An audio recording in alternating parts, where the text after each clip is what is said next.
নমস্কাৰ সকলোকে স্বাগতম জনাইছো মোৰ ইউটিউব চেনেল টাইমছ অসম নিউজলৈ। আজি ভিডিঅ'ত আমাৰ অংগনবাড়ী কৰ্মী সহায়িকা বাইদেউসকলৰ বাবে খুব গুৰুত্বপূৰ্ণ আৰু কেইবাটাও লেটেষ্ট আপডেট আপোনালোকৰ বাবে লৈ আহিছোঁ। ICDSৰ যেটো সোণালী জয়ন্তী পাৰ হ'ল, এই ক্ষেত্ৰত কেইবাটাও সিদ্ধান্ত কেন্দ্ৰীয় পৰ্যায়ত হৈছে আৰু সেই সিদ্ধান্তসমূহ কি হৈছে মই আপোনালোকক সবিশেষ জনাবলৈ চেষ্টা কৰিম। মানে অংগনবাড়ীৰ যেটো মাননী গাঁথনি সেয়া কেনেকুৱা হ'ব বা অংগনবাড়ী আসলতে মাননী বৃদ্ধি হ'ব না নাই সবিশেষ আজি আপোনালোকে জানিব পাৰিব।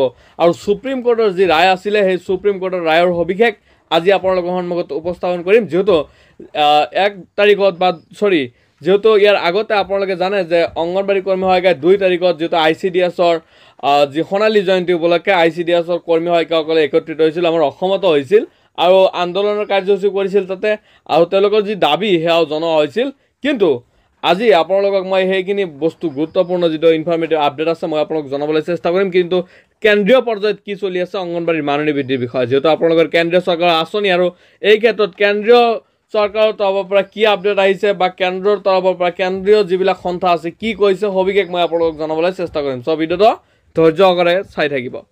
ICDSৰ সোণালী জয়ন্তী উপলক্ষে অৰ্থাৎ ICDSৰ যি সোণালী জয়ন্তী আছে এই সোণালী জয়ন্তী উপলক্ষে ICDSক প্ৰতিষ্ঠা কৰা বা অংগনবাড়ী কৰ্মী সহায়িকাক নিয়মীয়াকৰণ কৰা বা AWGH আছে বা অংগনবাড়ী কৰ্মী সহায়িকা যি আছে সহায়িকাসকলৰ দ্বাৰা বছৰজোৰা অভিযান আৰু সংসদ লৈ মহা মাৰ্চৰ আয়োজন কৰা হ'ব। অৰ্থাৎ মহা মাৰ্চৰ আয়োজন কৰা হ'ব মানে আপোনালোকে নিশ্চয় গম পাইছে, মহা আন্দোলন, এক কথাত আন্দোলন অনুষ্ঠিত কৰিব আৰু মাৰ্চ কৰি এই আন্দোলন কাৰ্যসূচী অনুষ্ঠিত কৰিব। আৰু ICDSৰ সোণালী জয়ন্তী উপলক্ষে আৰম্ভ কৰা বছৰজোৰা অনুষ্ঠানত অংগনবাড়ী কৰ্মী সহায়িকাৰ প্ৰতিষ্ঠা কৰা অংগনবাড়ীৰ প্ৰধান সংস্থা হিচাপে লৈ ESC অৰ্থাৎ ECC অধিকাৰ সুনিশ্চিত কৰাৰ বাবে আইন কৰা আৰু কৰ্মী সহায়িকাসকলক ন্যূনতম দৰমহা পেঞ্চন নিয়মীয়াকৰণৰ দাবী জনায়। আৰু ইয়াৰ উপৰিও এই উপলক্ষে সকলো ৰাজ্যত অংগনবাড়ী কৰ্মী সহায়িকাৰ যি অধিৱেশন হয় আৰু চেমিনাৰ আদিৰ আয়োজন কৰা হ'ব আৰু এই দাবীসমূহৰ বিষয়ে জনগণৰ মাজত বৃহৎ পৰিসৰত প্ৰচাৰ চলোৱা হ'ব আৰু 2 কোটি স্বাক্ষৰ সংগ্ৰহ কৰিবলৈ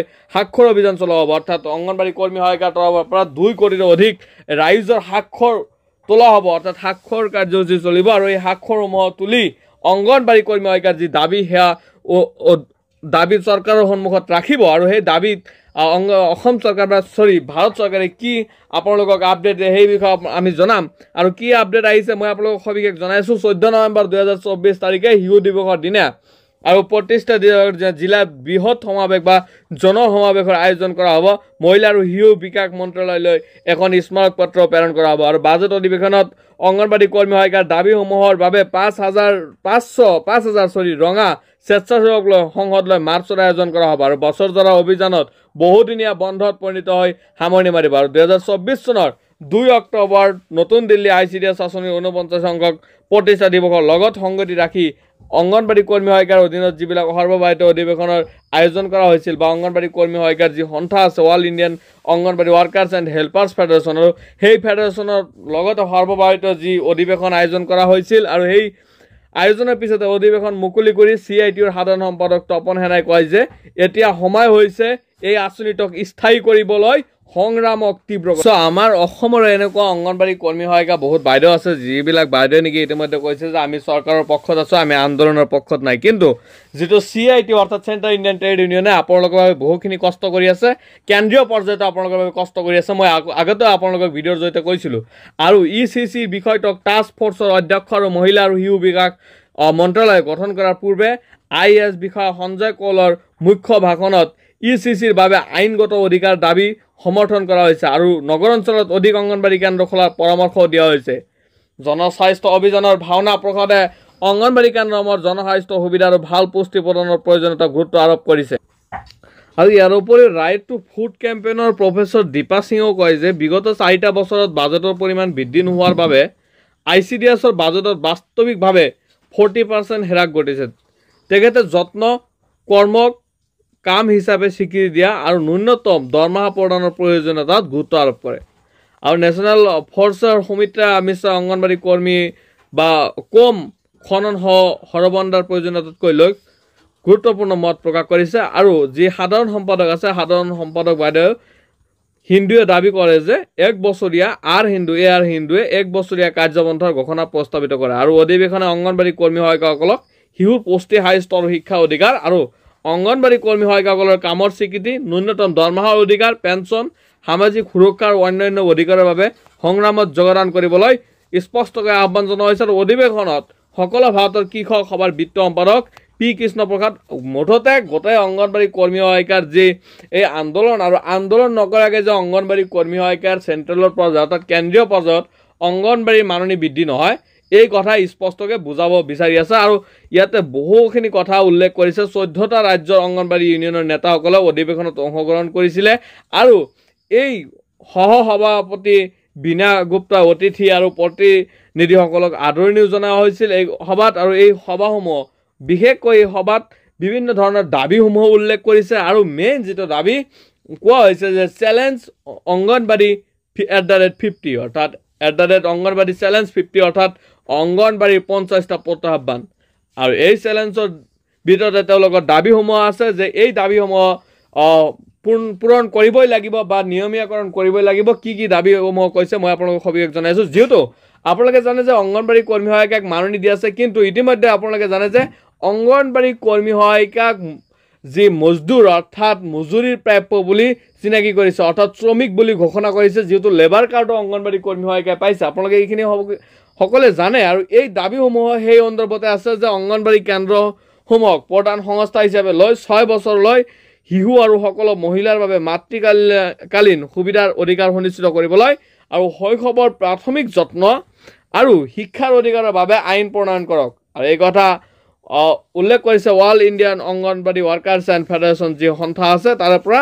আৰু NEPৰ প্ৰত্যাহাৰ কৰক, যি NEP দিয়া হৈছে। আৰু সেই NEPটো নিউ এডুকেশ্যন যিটো পলিচি আছে সেই নিউ এডুকেশ্যন পলিচি প্ৰত্যাহাৰ কৰিবলৈ আহ্বান জনাইছে। আৰু শৈশৱৰ যত্নক আনুষ্ঠানিক শিক্ষাৰ সৈতে সংযোগ নকৰিব, যি শৈশৱৰ যত্ন সেয়াক আনুষ্ঠানিক শিক্ষাৰ লগত সংযোগ নকৰিবলৈ অনুৰোধ জনোৱা হৈছে। আৰু দেশৰ সৰ্ববৃহৎ সমস্যা বিশেষকৈ শিশুসকলৰ মাজত পুষ্টিহীনতা আৰু ক্ষুধা দূৰ কৰিবলৈ ততাতৈয়াকৈ সময়সীমাৰ ভিতৰত ব্যৱস্থা গ্ৰহণ কৰক। আৰু অতি সোনকালে এইখিনি কামৰ ব্যৱস্থা কৰিব লাগে যাতে এই ক্ষুধা দূৰ কৰিব পাৰে শিশুসকলৰ বা পুষ্টিহীনতা যি আছে শিশুসকলৰ, অৰ্থাৎ দেশৰ ইয়াক সৰ্ববৃহৎ সমস্যা। আপোনালোকে জানে কিমান শিশু আজি চেম শিশু হৈ আছে আৰু সেই চেম শিশু বা পুষ্টিহীনতাত ভগা শিশুসকলে কিমান এটা অসুবিধাত চলি আছে বা সেই শিশুসকলৰ যি পুষ্টিহীনতা বা ক্ষুধা সেই ভোগসমূহ দূৰ কৰাৰ বাবে চৰকাৰে অতি সোনকালে ব্যৱস্থা কৰিব লাগে। ইয়াত দাবী জনোৱা হৈছে বা যি অংগনবাড়ী @50 চেলেঞ্জ সেই 50 চেলেঞ্জৰ ভিতৰত এইটো উল্লেখ কৰা হৈছে। আৰু স্থানীয় প্ৰয়োজনীয়তাসমূহ পূৰণ কৰিব পৰা সঠিক পৰিকাঠামো আৰু প্ৰয়োজনীয় জনবল সহ অংগনবাড়ী খনন সহ শৈশৱ যত্ন শিক্ষা আইনৰ অধীনত সাৰ্বজনীন অংগনবাড়ী আঁচনিটোক প্ৰতিষ্ঠা কৰাৰ বাবে অনুৰোধ জনোৱা হৈছে।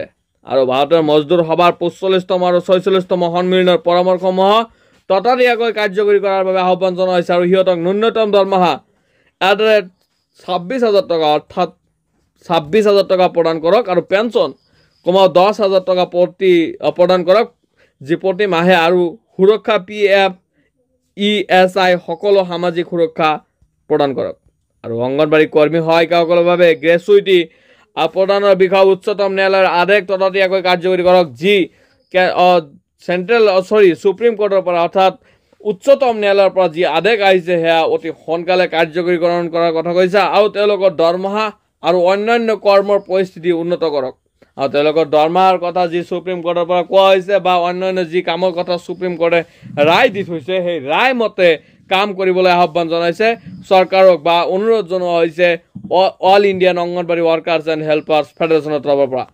আৰু আঁচনিৰ সুবিধাভোগীসকলক ধন মাত্ৰা প্ৰত্যক্ষ প্ৰদান আৰু আঁচনিৰ সুবিধাসমূহৰ বাবে আধাৰ নম্বৰ বাধ্যতামূলক সংযোগ আৰু ডিজিটেলাইজেশ্যনৰ নামত লক্ষ্য নিৰ্ধাৰণ আৰু পৰ্যবেক্ষণ কৰিব লাগে। আৰু কেন্দ্ৰীয়ভাৱে ৰান্ধনিৰ পৰিচয়ৰ দৰে ICDSক দুৰ্বল কৰি তুলিব পৰা সকলো ব্যৱস্থা প্ৰত্যাহাৰ কৰাৰ অনুৰোধ জনাইছে। সো আজি ভিডিঅ'ত দিবলগীয়া ইনফৰমেশ্যন বা আপডেট এইখিনি আছিল। ভিডিঅ'ত আপোনালোকে কেনে পালে কমেণ্ট এটা কৰি জনাব। যিহেতু মই বহুত দিন মূৰত আপোনালোকৰ বাবে এটা ভিডিঅ' উপস্থাপন কৰিছোঁ, যি গুৰুত্বপূৰ্ণ খবৰসমূহ আছিল সেইখিনি লৈয়ে মই ভিডিঅ' বনাইছোঁ, কিয়নো মই এনে এটা ভিডিঅ' আপোনালোকৰ সন্মুখত উপস্থাপন নকৰোঁ। চ' ভিডিঅ'টো আপোনালোকে যিমান পাৰে ইমান বেছি শ্বেয়াৰ কৰি দিয়ক। কিন্তু মেইন কথা হৈছে আপোনালোকৰ আন্দোলন বাধ্যতামূলক কৰা হৈছে, কিয়নো সন্থাৰ তৰফৰ পৰা কোৱা হৈছে আন্দোলন নকৰিলে আপোনালোকৰ চাকৰিও নিয়মীয়াকৰণ নহ'ব বা আপোনালোকৰ যি গ্ৰেচুইটি আপোনালোকে নাপাব বা অংগনবাড়ীৰ যি শ্ৰমিক যিহেতু আপোনালোকে লেবাৰ হিচাপে স্বীকৃতি পাইছে বা আপোনালোকে লেবাৰ কাৰ্ডো পাইছে আৰু সেই শ্ৰমিক হিচাপে আপোনালোকৰ যি প্ৰাপ্য শ্ৰমিকৰ দৰমহা আপোনালোকে জানে ইতিমধ্যে কিছুমান শ্ৰমিকৰ দৰমহা এক দিনত 1035 টকা 1035 টকাকৈ পাইছে কিন্তু অংগনবাড়ী যদি তাৰে আধাও ধৰে তথাপিও অংগনবাড়ী দৰমহা বহুখিনি হ'ব বা যদি অংগনবাড়ী কৰ্মী হয়কে যেহেতু 8 পৰা 10 ঘণ্টাৰো বেছি ডিউটি কৰিবলগীয়া হয় আৰু এই ক্ষেত্ৰত অংগনবাড়ীৰ দৰমহা কিমানখিনি হয় আপোনালোকে নিশ্চয় জানে আৰু সেই ক্ষেত্ৰতে অংগনবাড়ীৰ যি শ্ৰমিক হিচাপে 26,000 টকা ন্যূনতম যি মজদুৰ অৰ্থাৎ মজুৰি প্ৰাপ্য মজুৰি সেইটো বিচৰা হৈছে সো আজি ভিডিঅ'ত দিবলগীয়া ইনফৰমেশ্যন বা আপডেট এইখিনি আছিল ভিডিঅ'টো আপোনালোকে কেনে পালে কমেণ্ট কৰি জনাব আজিলৈ মানে থ্যাংক ইউ জয় অসম